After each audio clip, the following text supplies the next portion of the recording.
buenas tardes. Primero que todo, un saludo a todos, a la nueva Secretaría Ejecutiva de Fotegal, a la antigua, y a todos los participantes. Entonces, esta presentación es sobre las conclusiones del estudio que hizo el Banco Mundial en esta vigencia fiscal sobre estructura y funciones de las tesorerías. Los objetivos de este estudio fueron tres. Primero, fue una revisión del marco institucional en el que se encuentran las tesorerías generales de los países de Fotegal.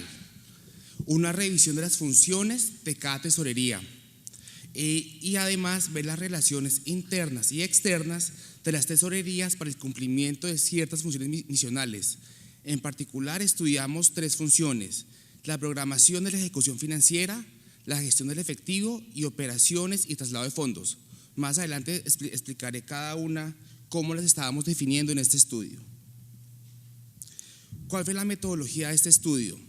Primero que todo, el año pasado el Banco Mundial adelantó un estudio sobre la normatividad del marco y legislación secundaria. Este estudio fue una base importante para este nuevo estudio, puesto que considera algunas de las funciones que habían sido tratadas previamente. Adicionalmente, a través de la Secretaría Ejecutiva de Fotegal en su momento, que era Guatemala, solicitamos información a todos los países de Fotegal sobre los manuales de procedimientos, manuales de funciones, en particular de funcionarios y de estructuras organizacionales. La información fue enviada por 7 países: Argentina, Colombia, Ecuador, Guatemala, México, República Dominicana y Uruguay. Con base a estos países, que teníamos información completa, fue que adelantamos este estudio. Ya con la información, pues ya revisamos la información que incluía leyes, decretos, acuerdos, resoluciones, manuales, oficios y normas técnicas. Como les contaba, estudiamos específicamente 3 procesos. La programación de la ejecución financiera, que para este estudio lo definíamos como el proceso que define la planificación financiera de todo el gobierno a partir de la información recibida por las entidades del presupuesto general. Es el proceso siguiente a la formulación y aprobación del presupuesto y es previo a la ejecución presupuestaria en sí. Este proceso como tal pues asegura que las salidas de dinero sean compatibles con las entradas de dinero.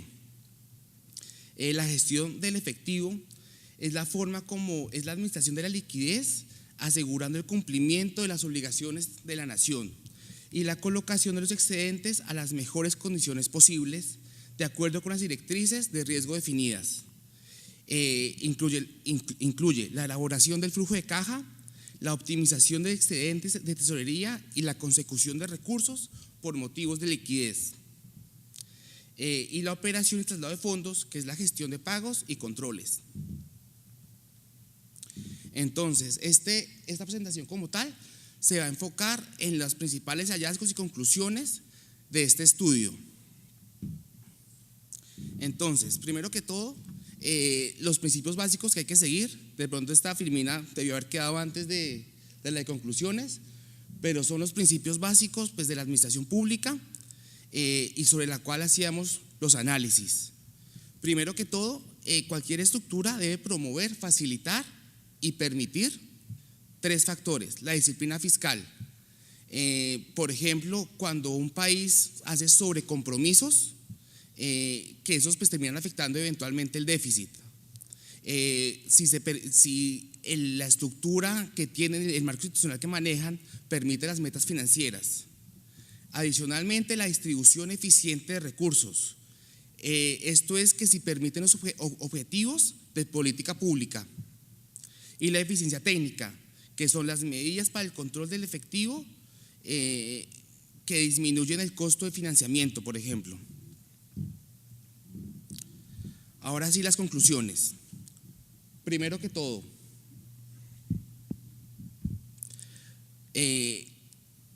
las estructuras de las tesorerías y como tal del ministerio deben ser flexibles. Ya ahorita explico en qué sentido deben ser flexibles. Las leyes marco son las que deben desarrollar los sistemas y los principios generales. Deben enfocarse en la definición de al menos de los 4 subsistemas básicos, que son el de deuda, el de contabilidad, el de tesorería y el de presupuesto. Debe definir sus entes rectores, debe definir sus principales funciones, atribuciones y procedimientos. Y asimismo debe permitir que los aspectos operativos de estos sistemas se regulen en leyes y en regulaciones más flexibles. Entonces, se deben complementar las leyes marco con leyes y otros instrumentos secundarios como manuales de procedimientos y de funciones que cuenten con la suficiente flexibilidad y especificidad para adecuarse a un entorno legal cambiante y a unas nuevas condiciones y requerimientos para los estados hoy en día. ¿A qué nos referimos con esto en particular?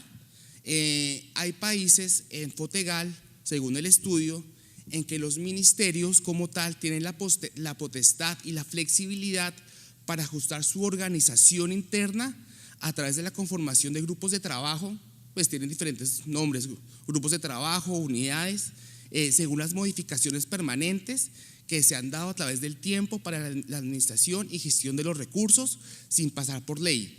¿Qué quiere decir esto? El ministro de Hacienda, de Finanzas Públicas, de Economía, una vez pues la ley define el ministerio, el viceministerio, da las direcciones, da las subdirecciones, y ya llegando a nivel específicamente a nivel de tesorería, ya las unidades internas de tesorería para cumplir las funciones misionales que ésta tenga, cualquier tipo de funciones misionales que ésta pueda tener, ya no se hace por ley, sino que ésta se hace por otros instrumentos, como por ejemplo decretos o incluso manuales manuales internos. Bueno, adicionalmente la flexibilidad en la estructura debe permitir asimismo que las normas técnicas estén actualizadas. Cuando estas están por ley ante el Congreso, crea ciertas restricciones e inflexibilidades que hasta que el Congreso no la pueda pasar, o cuando la pase incluso, pues puede pasar con ciertas modificaciones a la que se había pasado inicialmente. Aparte, cuando la estructura organizacional es flexible, se pueden regular prácticas que permiten el funcionamiento del sistema. Por ejemplo, instrumentos como los convenios de recaudo de los bancos privados no se deben realizar por leyes, sino por otro tipo de instrumentos. La descentralización. Aquí hay un punto importante también. Algunos ministerios han decidido descentralizar sus operaciones financieras en otras entidades del sector, que se conocen como adscritas o vinculadas, que estas instituciones, o sea, adscritas o vinculadas, que son instituciones, organizaciones que son independientes, cuentan con personería jurídica y su estructura se acomoda de acuerdo a sus funciones misionales. En algunos países estas unidades pueden ser unidad de impuestos, unidad de contaduría. En cambio, en otros ministerios, estas unidades, como la de contaduría, están insertas dentro del mismo ministerio. Más adelante retomo ese punto para profundizar un poco más. La planeación, aunque gran parte del presupuesto puede no ser flexible, por ejemplo, hay presupuesto que ya está atado a obras públicas comprometidas años atrás o a los mismos salarios de los empleados públicos, es necesaria una planeación a mediano plazo. A mediano plazo estamos hablando de un promedio de unos 5 años, anual es muy corto para entender los ciclos que puede atravesar una economía en un momento dado, por lo que es importante que la definición de la política fiscal y planeación económica sea hecha y usualmente estas políticas de mediano plazo, estos marcos fiscales de mediano plazo son hechos por comités y consejos especiales que se encargan pues, de fijar los lineamientos de los planes financieros nacionales. ¿Qué es importante acá? Que estos consejos especiales sean conformados, además del ministerio y algunas de sus unidades, por otro tipo por entidades que, si bien son del sector Hacienda o del sector Finanzas, no necesariamente puedan depender del ministerio. Por ejemplo, el Consejo de Política Económica, los consejos de planeación o y las unidades pues, del ministerio. ¿Por qué es importante esto? Si no la conformaran otros miembros, sino solamente miembros del ministerio, entiéndase pues miembros del gobierno, en ocasiones estos comités pueden perder independencia. Al perder independencia, en ocasiones pueden sobreestimar las proyecciones de ingresos. Si se sobreestiman las proyecciones de ingresos, pues obviamente pueden haber déficits presupuestales eventualmente. En cambio, cuando hay entidades independientes, digamos que hay como unas especie como de pesos y contrapesos que puedan frenar que existan, que se sobreestime las proyecciones de ingresos, simple pues, para dar que se sobreestime sin únicamente empezando con el deseo y no con las cifras reales. Las tesorerías de los países de FOTEGAL están ubicadas de maneras muy diferentes dentro de los ministerios y dentro de cada país. Por ejemplo, hay tesorerías de FOTEGAL que se encuentran inmersas dentro de una dirección de presupuesto. Por ejemplo, hay una Secretaría de Hacienda, se baja una subsecretaría de presupuesto, y la subsecretaría de presupuesto encontramos la Tesorería General, la Contaduría General, la Oficina Nacional de Presupuesto y la Administración Financiera Gubernamental, entre otras unidades que podrían estar ahí. Y de la Secretaría de Finanzas, que es una secretaría pues obviamente diferente, saldría la Subsecretaría de Financiamiento. Ya ahorita explico la ubicación, cuáles son las hipótesis que tenemos de por qué esto puede pasar. Entonces, una modalidad es en la tesorería, en la misma unidad con contaduría, con presupuesto, con administración y con financiamiento en una unidad completamente diferente. Otra modalidad puede ser que estén dentro de la misma dirección, que la tesorería y crédito público pertenezcan a la misma dirección. Entonces, en estos casos, por ejemplo, estaría la tesorería, estaría una subdirección de financiamiento, estaría una subdirección de riesgo que haría las veces del middle office, y una subdirección de operaciones que sería el back office. Adicionalmente, como una dirección diferente estaría la de presupuesto, y la Contaduría General de la Nación no haría parte como tal del ministerio, sino que sería una entidad adscrita que es independiente al ministro. Como les dije, más adelante explico por qué creemos que eso está pasando. Ahorita estoy presentándoles como qué modalidades de tesorería encontramos. En otras tesorerías, en la misma dirección, encontramos a presupuesto, a contabilidad, a la tesorería y a crédito público. Y en algunos casos, cada unidad está en una secretaría diferente. Por un lado está el Tesoro Nacional, que depende de un viceministerio de finanzas.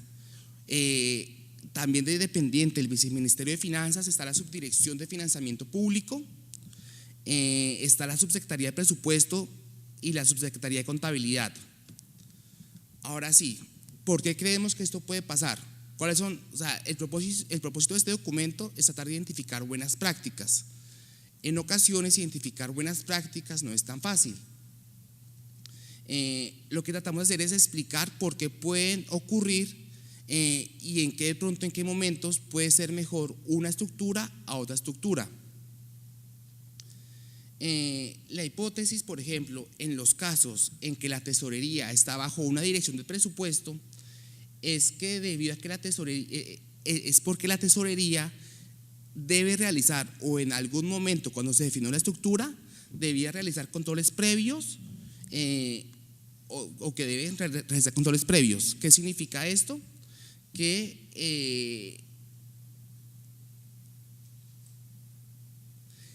hay algunos países que a la par hacen su presupuesto de ingresos y su presupuesto de egresos. Cuando llevan su presupuesto de ingresos y de egresos al Congreso, el Congreso, por su juego político, termina aumentando los egresos. En ocasiones pues es inevitable que los egresos terminen subiendo y no se equiparen a los ingresos, pues a las estimaciones de ingresos. Entonces, ¿qué ocurre acá? La tesorería termina dependiendo de una oficina de presupuesto, porque la tesorería debe encargarse de hacer el control presupuestal, ya no pensando con el deseo, sino ir aprobando gradualmente los pagos a medida que va obteniendo el flujo necesario de dinero. En estos casos creemos que la tesorería está dependiendo del presupuesto. En el otro caso que veíamos,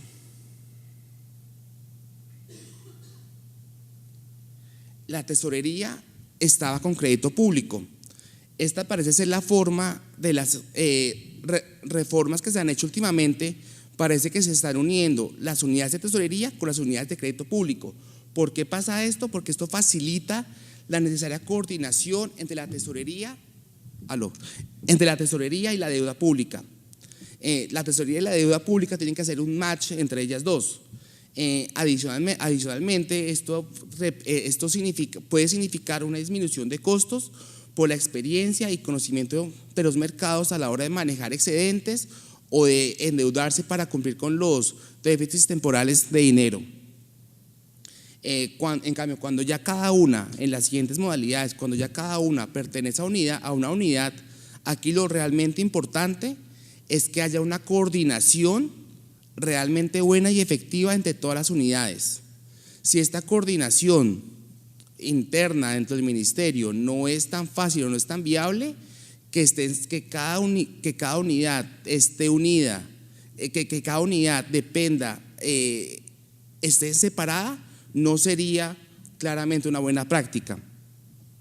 Entonces, en este contexto, cuando vemos 4 tipos de tesorerías, de marcos institucionales donde están las tesorerías, pues definir cuál es la estructura correcta no es un proceso fácil. Entonces, aquí lo que parece ser es que las buenas prácticas, más que relacionarse con una estructura preestablecida de la tesorería, es que la buena práctica es que deben existir mecanismos de coordinación, por ejemplo, para la programación de la ejecución del presupuesto. O sea, una coordinación entre las oficinas de tesorería con la oficina de presupuesto.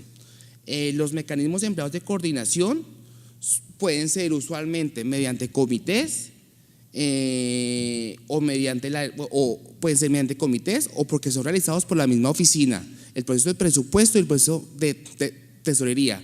Obviamente usando el método que se use, pues los sistemas de administración financiera son pues una prioridad. Adicionalmente, como buena práctica, pues se puede destacar la buena planeación del presupuesto. Cuando hay una buena planeación del presupuesto y un equilibrio presupuestario, se podrá garantizar que todas las salidas de dinero estén fundamentadas en ingresos lo más real, en proyecciones de ingresos, lo más reales posibles. Esto pues evitará eventualmente que la tesorería tenga que convertirse en un controlador del gasto, en frenar el gasto a ciertas entidades según sus disponibilidades diarias o mensuales de dinero.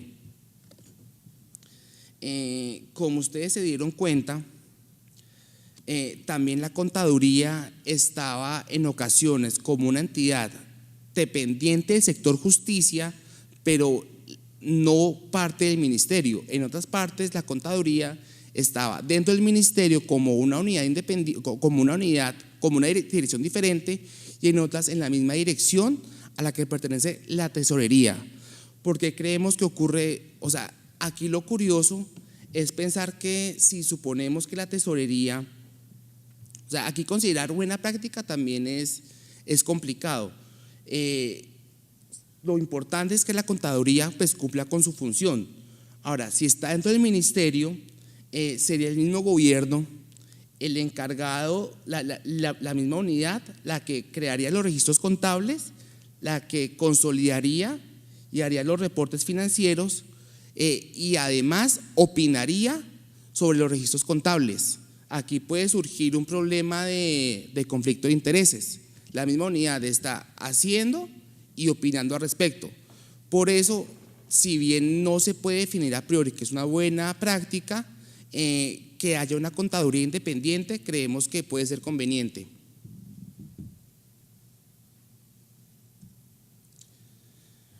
Con respecto al control de pagos, sobre el control de pagos, esta puede realizarse o dentro de la tesorería o fuera de la tesorería. Ya más adelante profundizo un poco. Las tesorerías igualmente presentan diferentes funciones al interior. Algunas tesorerías hacen la administración de las cuentas bancarias, específicamente analizan los movimientos operados, abren las cuentas bancarias, hacen la verificación de la documentación respaldatoria. En cambio, en otras tesorerías, esta función se le deja a otras unidades diferentes. El movimiento, específicamente hablando del movimiento de fondos, la parte de administración, de administrar el programa de pagos. Hay tesorerías que hacen el programa de pagos y tesorerías que no lo hacen. La deuda, ocurre lo mismo. Hay tesorerías que hacen labores de deuda como producir información relativa al estado de la deuda exigible y otras tesorerías que dejan esto a unidades específicas de financiamiento. La programación y control de la ejecución presupuestaria. La tesorería puede participar con una oficina de presupuesto en las definiciones de las cuotas de compromiso y vengado para someterlas eventualmente a aprobación. En otras, la programación se maneja dentro de las mismas direcciones, por ejemplo, pero son unidades diferentes a tesorería. O sea, el tesorero como tal no realiza funciones de participar de la programación financiera, más allá de brindar insumos. El manejo de excedentes, sí parece ser que la mayoría de tesorerías que por ley permiten el manejo de excedentes, lo hacen las tesorerías, la parte del front office. Y la gestión de cobranzas, también vemos que hay tesorerías que lo hacen, tesorerías que no lo hacen. Entonces, ¿qué ocurre acá? Acá lo que ocurre es que vemos diferentes marcos institucionales, tanto donde se enmarcan las tesorerías, como diferentes marcos de lo que hace cada tesorería. Entonces, definir qué es una buena práctica claramente no es sencillo, posiblemente sea una labor imposible de hacer en algunos casos, más allá de dar ciertos lineamientos teóricos de lo que puede considerarse una buena tesorería, pero como tal no hay una respuesta clara. Entonces, ¿qué es lo importante? Que los marcos completos de una tesorería, tanto de donde se enmarca una tesorería como las funciones que cumple una tesorería, estén suficientemente alineadas y con los incentivos correctos para que se puedan cumplir las funciones cuando toca con independencia, cuando toca con coordinación, cuando toca controlando el presupuesto, cuando toca siguiendo los principios que habíamos hablado de control del déficit, de efectividad operativa. Lo importante es que los marcos como tal estén ajustados. Entonces, aquí lo importante es que, por ejemplo, la tesorería de Honduras y de que nos van a presentar sus estructuras organizacionales veamos ejemplos de lo que hace una tesorería, teniendo entonces claro que definir buenas prácticas en términos de estructura toca es definirlo como un todo, definirlo, dónde está inmersa una tesorería, qué unidades dependen de la misma dirección, qué unidades están en otras direcciones y qué funciones como tal adelanta una tesorería. Entonces, en la parte de qué funciones debe adelantar, depende de cómo se defina una tesorería y cada país define tesorería de una manera diferente. Entonces, por lo pronto, pues que Ecuador y Honduras nos cuenten cómo definen ellos una tesorería.